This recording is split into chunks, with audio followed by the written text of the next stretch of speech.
हाँ जी, प्यारे बच्चों, बहुत बहुत स्वागत है। Welcome. Unit 3 chapter 3 lecture number 4। और इसमें सबसे पहले एक डिवाइस को हम स्टडी कर रहे हैं। इस डिवाइस का नाम है एमीटर। क्या नाम है बच्चों? एमीटर। एमीटर किस काम आता है? तो देखो बेटे, इस डिवाइस से रिलेटेड 3-4 बातें आपको याद रखनी है। सबसे पहले तो यूज समझ लो इसका। तो यूज क्या है एमीटर का? बताओ, सारे बच्चे ही बताओ, यूज क्या है? यूज है, it is use to measure the current. बोलो क्या बताया? It is used to measure the current. ये करंट को नापने के काम में डिवाइस आती है। देखो बच्चों, एक डिवाइस और होती है, गैल्वेनोमीटर। वो नापने के काम में नहीं आती है करंट को। उसके लिए लिखा जाता है it is use to detect the current. यानी वो करंट की प्रोपोर्शनैलिटी को खाली बताती है, लेकिन करंट को एग्जैक्टली मेजर नहीं करती है। एमीटर करंट को एग्जैक्टली मेजर करता है। ठीक है। अब देखो बेटे, एमीटर से रिलेटेड 3-4 बातें आपको मैं बता रहा हूं, जिन्हें केयरफुली आपको सुनना है। ठीक है।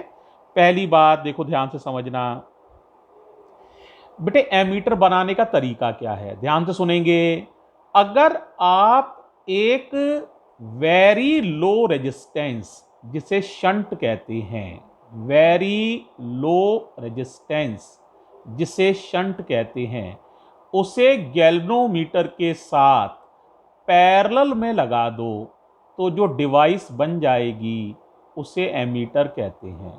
तो एमीटर कैसे बनाते हैं? If a very low resistance, very low resistance, और उसको हम क्या कहते हैं बताओ? बोलो। शंट। ठीक है। If a very low resistance से शंट, डिनोट करते हैं कैपिटल एस से। किससे डिनोट करोगे? कैपिटल एस से।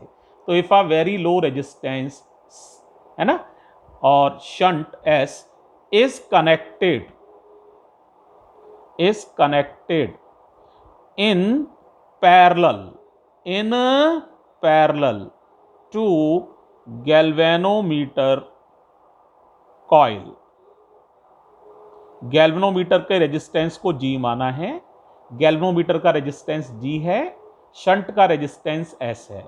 तो is connected parallel to galvanometer coil, then the device so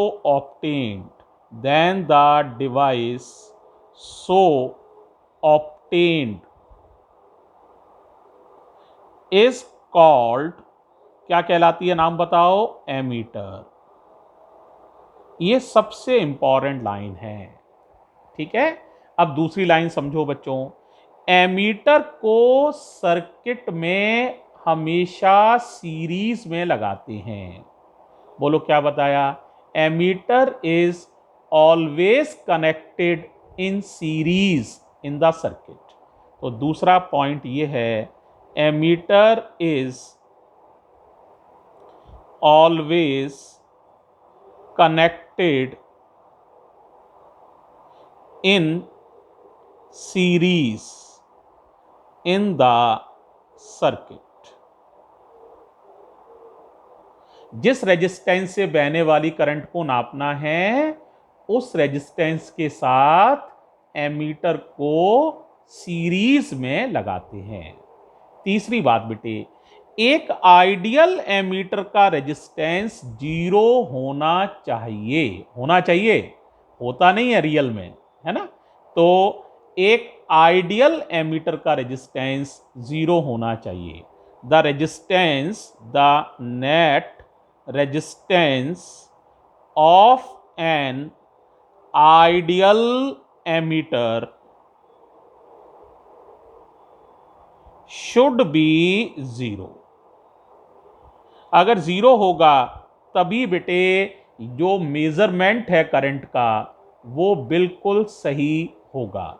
लेकिन वास्तव में हर एमीटर में कुछ रेजिस्टेंस होता है, इस वजह से जो करंट वो पढ़ता है वो वैल्यू सही नहीं होती है, बल्कि रियल वैल्यू से वो वैल्यू कम होती है। तो रीडिंग ऑफ एमीटर जो होती है वो कम हो जाती है। क्यों कम हो जाती है? क्योंकि एमीटर का खुद का रेजिस्टेंस होने से सर्किट में रेजिस्टेंस बढ़ जाता है। सीरीज में लगाया ना आपने, तो इस वजह से एमीटर का भी रेजिस्टेंस है, तो सर्किट में रेजिस्टेंस बढ़ जाता है, जिससे बहने वाली करंट कम हो जाती है। इसलिए जो रीडिंग होती है एमीटर की वो फॉल्टी हो जाती है। ठीक है, तो ये अगली बात है। ठीक है, तो बच्चों देखो जरा, आप थोड़ी सी बात और करते हैं चौथे पॉइंट पर, ध्यान से समझना। जितना एमीटर का रेजिस्टेंस कम होगा, आइडियल का तो जीरो होना चाहिए, लेकिन एमीटर का रेजिस्टेंस जितना कम होगा उसकी रेंज उतनी ही ज्यादा होगी, यानी वो उतनी ही, जैसे